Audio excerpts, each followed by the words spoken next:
नमस्ते दोस्तों। कभी कभी जीवन हमें ऐसे मोड़ पर लाकर खड़ा कर देता है जहां न अतीत को बदल सकते हैं और न भविष्य को देख सकते हैं। ऐसे समय में हम खुद से पूछते हैं क्या किया जाए। आज की यह कहानी उसी सवाल का जवाब है। यह कहानी है एक अनोखे घड़ी वाले की, जो न केवल घड़ियों को ठीक करता है बल्कि टूटे हुए दिलों और उलझे हुए दिमागों को भी रास्ता दिखाता है।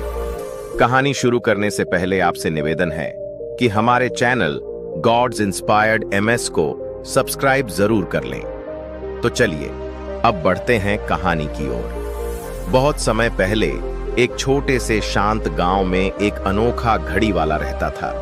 उसकी दुकान गांव के चौराहे पर स्थित थी और हर समय उसकी दीवारों पर तरह तरह की घड़ियां टंगी रहती थीं। ये घड़ियां केवल समय बताने के लिए नहीं बल्कि उसकी मेहनत और लगन की निशानियां थीं। दुकान में हर घड़ी को उसने खुद बनाया था और पुरानी घड़ियों को भी वह खुद ही ठीक करता था। घड़ी वाला न केवल अपने काम के लिए प्रसिद्ध था बल्कि अपने ज्ञान और मधुर स्वभाव के लिए भी जाना जाता था।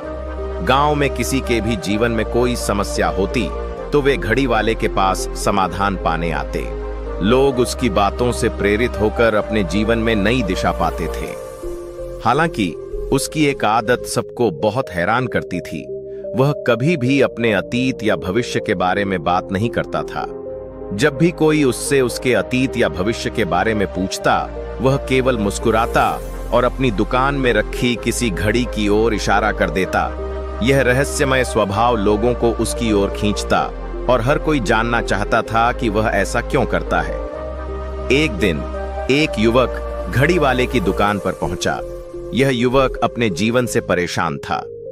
वह घड़ी वाले की प्रसिद्धि के बारे में सुनकर वहां आया था, यह उम्मीद लेकर कि घड़ी वाला उसकी समस्याओं का समाधान करेगा।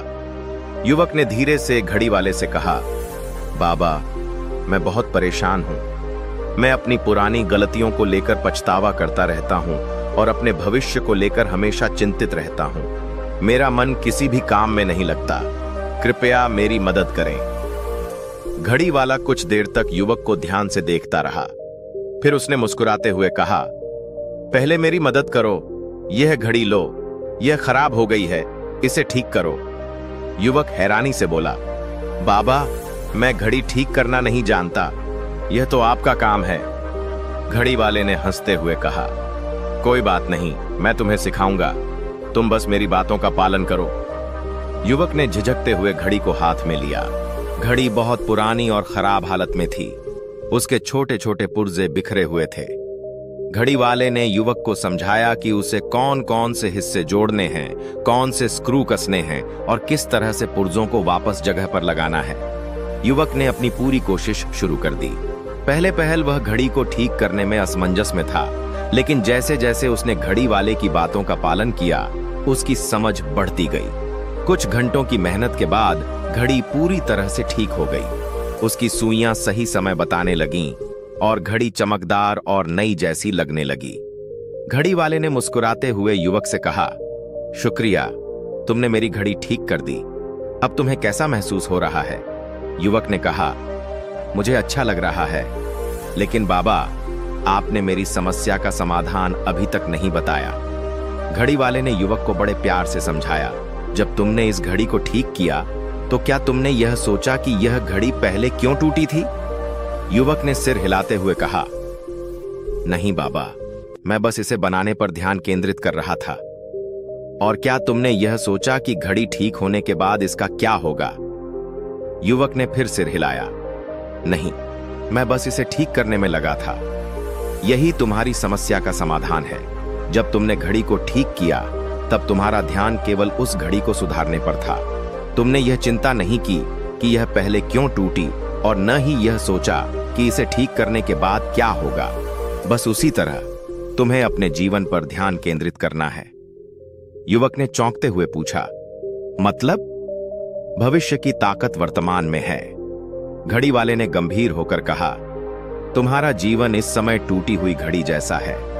अगर तुम अपनी पुरानी गलतियों के बारे में सोचते रहोगे तो तुम्हारा समय व्यर्थ जाएगा। अगर तुम अपने भविष्य की चिंता में डूबे रहोगे तो तुम्हारा आज बिगड़ जाएगा। लेकिन अगर तुम अपना पूरा ध्यान अपने वर्तमान पर केंद्रित करोगे तो तुम्हारा जीवन भी इस घड़ी की तरह सुधर जाएगा। घड़ी वाले ने युवक से कहा, तुम्हारा अतीत तुम्हारे हाथ में नहीं है, वह बीत चुका है। तुम्हारा भविष्य तुम्हारे हाथ में नहीं है, क्योंकि वह अभी आया नहीं है। तुम्हारे पास केवल तुम्हारा आज है, और यदि तुम अपने आज को ठीक कर लोगे तो तुम्हारा भविष्य अपने आप उज्जवल हो जाएगा। युवक ने धीरे धीरे घड़ी वाले की बातों को समझा। उसने सिर झुकाकर घड़ी वाले का धन्यवाद किया और अपने जीवन में एक नई शुरुआत करने का फैसला किया। घड़ी वाले की इस कहानी से हमें यह सीखने को मिलता है कि जीवन में पछतावा और चिंता का कोई स्थान नहीं है। जो बीत चुका है उसे बदला नहीं जा सकता, जो आने वाला है उसे अभी से नियंत्रित नहीं किया जा सकता, लेकिन हमारा आज, हमारी मेहनत और हमारा ध्यान ही हमारे भविष्य की नींव है। इसलिए हमें अतीत से सबक लेकर भविष्य की चिंता छोड़कर अपने आज को संवारने में लग जाना चाहिए। जीवन का रहस्य यही है।